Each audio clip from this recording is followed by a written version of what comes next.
Good morning, students. Today we discuss embryogeny in monocot. Last time we discussed embryogeny in dicots. Yes. आप देखो जो monocot होता है उसके अंदर सिंगल कोटलेडन होता है, ये हम सबको पता ही है। अब देखो फर्स्ट क्या होता है, एम्ब्रोजनी कैसे होते हैं, जाइगोट डिवाइड करता है, बेसल सेल और टर्मिनल सेल की फॉर्मेशन करता है। बेसल सेल होती है वो स्वालन हो जाती है और ओस्टेरियम का काम करती है, और जो टर्मिनल सेल्स है होती है वो डिवाइड करती है और एक सेल की फॉर्मेशन करती है। अब देखो जो टर्मिनल सेल्स है वो अंडर को डिवीजन शो करती रहती है, फॉर्म प्लूमिल और सिंगल कोटलेडन, एक प्लूमिल और सिंगल कोटलेडन की फॉर्मेशन करती है। और जो मिडल सेल्स होती है वो कई बार डिवीजन शो करके क्या बनाती है, हाइपोकोटाइल रेडिकल्स बनाती है।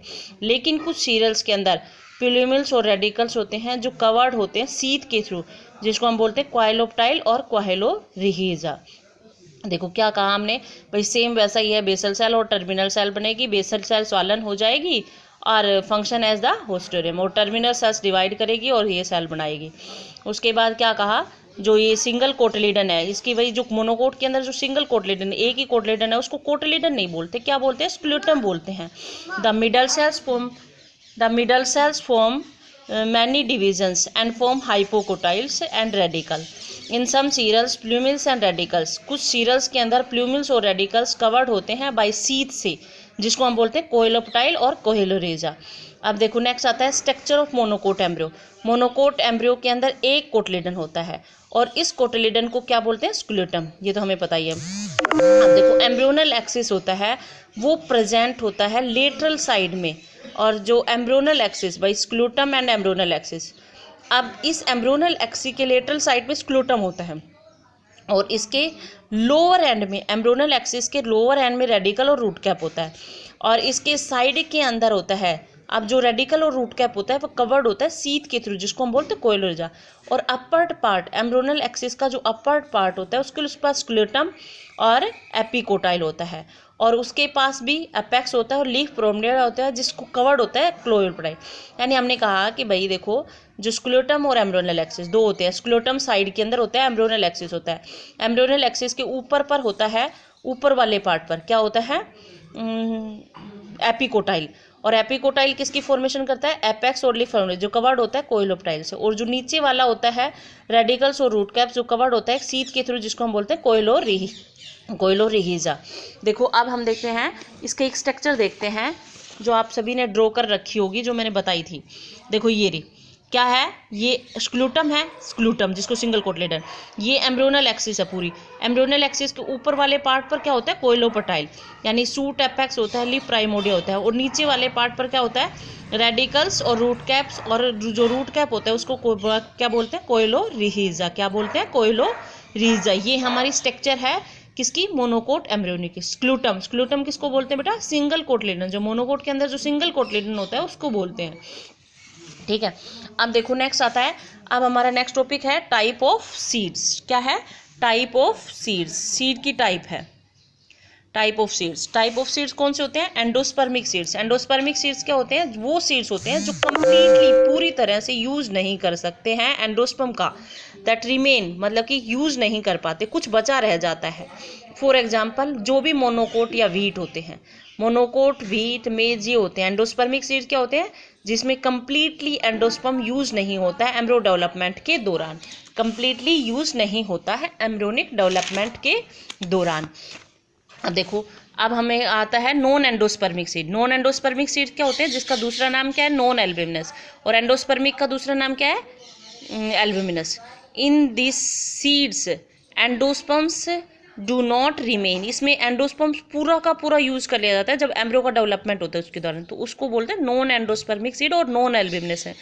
इसका एग्जाम्पल क्या होता है बेटा, डाइकोट, पी, ग्राम, ग्राउंड नट, जो भी डाइकोट प्लांट है उन सब में नॉन एंडोस्पर्मिक यानी कंप्लीटली यूज कर लेते हैं एंडोस्पर्म का एम्ब्रियो के डेवलपमेंट के दौरान। अब नेक्स्ट आता है पेरिस्पर्म सीड्स। अब हमने देखा था कि भाई इंटेग्यूमेंट होता है, इंटेग्यूमेंट के बाद न्यूसिलस होता है, न्यूसिलस के किसके सराउंड होता है, ओव्यूल के सराउंड। तो इस पेरिस्पर्म सीड के अंदर क्या होता है, is that seeds which have persistent nucleus, यानी जब वो डेवलप होता है तो उसके अंदर कुछ न्यूसिलस बचा रह जाता है, उसको हम बोलते हैं पेरिस्पर्म। पेरिस्पर्म क्या होता है, which have persistent nucleus. For example nucellus, nucleus नहीं बेटा, न्यूसिलस, न्यूसेलस क्या है? Mass of cells which are present around the ovule. Nucellus is a mass of cells which is present around the ovule. Example क्या दिया? Black pepper या beetroot. अब next आता है इंटेग्यूमेंट होते हैं गेट ट्रांसफर। जो इंटेग्यूमेंट है वो सीड कोट के अंदर ट्रांसफर हो जाती है, आउटर और इनर टैगमेंट, ठीक है। अब नेक्स्ट आता है डोरमेंसी। डोरमेंसी क्या होती है?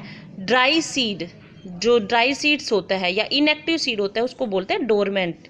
डोरमेंसी, डोरमेंसी क्या होती है? जब सीड इनएक्टिव स्टेज के अंदर होते हैं तो उसको सीड डोरमेंसी बोलते हैं या डोरमेंसी बोलते हैं। अब उसके बाद नेक्स्ट आता है टाइप्स ऑफ फ्रूट। फ्रूट की टाइप्स, हमारे पास फ्रूट्स की 3 टाइप्स होती हैं। फॉल्स फ्रूट क्या होते हैं? जो develop from the ovary and other part of flowers are those fruit which develop from the ovary and other part. क्या है कि वो फ्रूट होते हैं जो डेवलप होते हैं फ्रॉम ओरी and other part of flower, ओरी और फ्लावर के दूसरे पार्ट से। Example Apple. ट्रू फ्रूट्स क्या होते हैं? जो केवल डेवलप होते हैं ओरी से, दूसरे पार्ट का हिस्सा नहीं होता है। फॉर एग्जाम्पल मैंगो या। अब नेक्स्ट आता है पार्थिनोकार्पिक फ्रूट। पार्थिनोकार्पिक फ्रूट क्या होता है? Are those fruit which develop from the without fertilization. क्या होता है? Are those fruit which develop without fertilization. वो फ्रूट्स होते हैं जो डेवलप होते हैं बिना फर्टिलाइजेशन के। एग्जाम्पल क्या दिया? बनाना। जिनमें फर्टिलाइजेशन ही नहीं होता उनको बोलते हैं पार्थिनोकार्पिक फ्रूट्स। तो पार्थिनोकार्पिक क्या है? Induce artificially by using any hormones. Parthenocarpic induce कर सकते हैं आर्टिफिशियली कुछ हार्मोन्स का यूज करके। पेरिकार्प होता है जो कवरिंग होता है फ्रूट का। हाँ ma'am, false true parthenocarpic. False क्या होता है? ओरी और दूसरे फ्लावर पार्ट फ्रूट की फॉर्मेशन करते हैं। ट्रू फ्रूट्स क्या होते हैं? जिसमें सिर्फ ओरी ही फ्रूट की फॉर्मेशन और फ्रूट्स जो बनता है बिना फर्टिलाइजेशन के उसके बोलते हैं। पार्थिनोकार्पी इंड्यूस कर सकते हैं बाय यूजिंग हार्मोन। पेरिकार्प क्या होते हैं? कवरिंग होते हैं। नेक्स्ट आता है अब हमारे पास, नेक्स्ट क्या है? मेज ग्रेन। मेज ग्रेन क्या है? मेज का, मक्के का जो दाना होता है। ये तो पता है मक्का कैसा होता है? मोनोकोटिलेडन। अब हमें ये भी पता है मोनोकोटिलेडन कैसा होता है? एंडोस्पर्मिक। अच्छा, क्योंकि एंडोस्पर्मिक क्या था? जिसमें एंडोस्पर्म पूरा का पूरा यूज नहीं होता है एम्ब्रो डेवलपमेंट में। It is rich in starch, a protein rich layers that is known as the aleurone layer light outside the endosperm. Endosperm के चारों तरफ होती है। It have large cotyledon. इसके पास एक कोटलेडन होता है और उस कोटलेडन को कोटलेडन नहीं बोलते, क्या बोलते बेटा? स्क्लूटम। हमने बहुत बार पढ़ चुके हैं। Embryonal axis have प्लूमिल्स।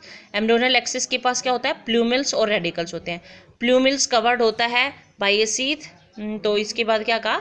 Radical have a root cap and plumule have a small leaves shoot cap. Small leaves या सूट कैप। अब उसके बाद coleorhiza over the radicles. Coleorhiza किसके ऊपर होती है? रूट कैप पर। कोइलोप्टाइल किस पे होता है? प्लूमिल पर। कोइलोप्टाइल किस पर होता है बेटा? प्लूमिल्स पर। और कोइलोरेजा किस पर होता है? रेडिकल या रूट कैप पर, ठीक है। अब देखो ये डायग्राम दिखा रखा है। ये तो हमारे पास किसका डायग्राम है? डाइकोट एम्ब्रियो का, डाइकोट का। और ये हमारे पास किसका है? मोनोकोट का। ये तो हमारे पास किसका है? पी या ग्राम, पीस या ग्राम का। ये क्या है? मेज का। अब देखो इसमें एल्यूरोन लेयर दिखाई दे रही है, यानी कुछ एंडोस्पर्म बचा रह जाता है आफ्टर एम्ब्रियो डेवलपमेंट के बाद, लेकिन इसका जो पूरा का पूरा एंडोस्पर्म्स है वो यूज कर लिया जाता है, इसलिए इसको एंडोस्पर्मिक, नॉन एंडोस्पर्मिक सीड बोलते हैं और इसको एंडोस्पर्मिक सीड बोलते हैं, ठीक है। ये था हमारा आज का टॉपिक। अच्छा, अब नेक्स्ट आता है हमारा, नेक्स्ट भी पढ़ लेते हैं बेटा। एपोमेक्सी क्या होता है? ये ए सेक्सुअल रिप्रोडक्शन है, लेकिन नकल करता है सेक्सुअल रिप्रोडक्शन की। अब ये सेक्सुअल रिप्रोडक्शन तो हमें पता ही है कि ना तो फ्रूट, ना तो गैमेट की फॉर्मेशन होती है, ना फ्यूजन होता है, लेकिन सेक्सुअल रिप्रोडक्शन में ये सब होता है। तो इसमें ऐसा कुछ होता नहीं है, लेकिन ये ऐसा दिखता है कि ये ऐसा कर रहा है। तो it produce seed without fertilization. इसमें सीड की फॉर्मेशन हुई है बिना फर्टिलाइजेशन की, जिसका एग्जाम्पल हम दे सकते हैं एस्टेसिस फैमिली या ग्रासेसिस फैमिली। एस्टेसिस फैमिली या ग्रासेसिस। यहाँ पर इसके 2 कॉमन मेथड है, रिकरेंट एग्मोस्पर्मी। इसमें सीड की फॉर्मेशन हुई है बिना मियोसिस और सिंगैमी के, बिना मियोसिस और सिंगैमी के, यानी सीड बना है ना तो मियोसिस हुई, तो ये सेक्सुअल रिप्रोडक्शन है, लेकिन सीड बन रहा है, ठीक है। अब इस आल्सो 2 टाइप, ये भी 2 टाइप के होते हैं, नॉन करंट और रिकरंट। नॉन करंट क्या होता है, जिसमें एम्ब्रो हैप्लॉइड होता है, seed is not viable, seed योग्य नहीं होता है, मतलब सीड बन तो गया लेकिन वो सीड को हम उगा नहीं सकते हैं। रिकरंट क्या होता है, all the cells of embryo are directly from the nucleus cells, जितनी भी सेल्स हैं एम्ब्रियो की डायरेक्टली कहाँ से डेवलप हुई हैं, from the nucleus cells, directly develop from the nucleus cells. Non recurrent और रिकरेंट, इसमें एम्ब्रियोनल की जो सेल्स है डायरेक्टली डेवलप कहाँ से हुई, न्यूक्लियस से। और इसमें क्या होता है, एम्ब्रियो हैप्लॉइड होता है, seed is not viable, seed इसका वायबल नहीं होता है। हमारे पास दूसरा आता है, दूसरी इसकी टाइप एडेंटिव एम्ब्रियोनी। इसमें क्या होता है, एक एम्ब्रियो डेवलप होता है डायरेक्टली, एक एम्ब्रियो डायरेक्टली डेवलप होता है from the diploid sales other than like nucleus और न्यूक्लियस। तो कहता है डिप्लॉइड सेल से डायरेक्टली डेवलप हुआ है, ना कि उसमें एग या न्यूक्लियस या इंटेगुमेंट का कोई रोल नहीं है, और ये पोली एम्ब्रियोनिक कंडीशन को काज करता है। अब बात है पोली एम्ब्रियोनिक क्या होता है। पोली का नाम से ही पता चला, पोली का मतलब बहुत सारे एम्ब्रियो की फॉर्मेशन हो जाए। एम्ब्रियो कब बनता है, जब जाइगोट डिवाइड करता है तो एम्ब्रियो बनता है। तो वैसे क्या होता है कि एक साथ बहुत सारे गैमेट का फ्यूजन हो जाए, तभी पोली एम्ब्रियो नहीं हो सकते हैं। It is process having more than one embryo, ये एक ऐसी प्रोसेस है जिसमें एक से ज़्यादा एम्ब्रियो होते हैं। अब हमारे पास क्या कहा, in gymnosperms cleavage poly embryo, in gymnosperms occur due to cleavage of growing embryo. एक एम्ब्रियो है, उसका मतलब कि डिवीजन हो जाए कि वो एक से 1 2 3 4 5 6 7 इस तरह से मतलब बहुत सारे बना ले, तो यानी हम कह सकते हैं ग्रोइंग एम्ब्रियो में यदि क्लीवेज, यदि वो डिवाइड हो जाता है तो वो पोली एम्ब्रियोनी की फॉर्मेशन करता है। सिंपल पोली एम्ब्रियोनी क्या होता है, poly embryony occur due to fertilization of more than one egg. यदि क्या हो जाए कि भाई एक एग है वो एक से ज़्यादा बार fertilize, more than one egg, poly embryonic fertilizer more than one egg, एक से ज़्यादा एग की फॉर्मेशन हो जाए तो एक से ज़्यादा मतलब क्या बन जाएंगे, एम्ब्रियो बन जाएंगे। तो ये सिंपल होती है। क्लीवेज में क्या हो, एम्ब्रियो तो एक ही है, बना तो एक ही है, एक ही एग के फ्यूजन से बना है, लेकिन बाद में जब वो बढ़ रहा है, ग्रो कर रहा है एम्ब्रियो, तो उसके अंदर पार्टीशन हो जाए, यानी एक से ज़्यादा एम्ब्रियो दिखना स्टार्ट हो जाए।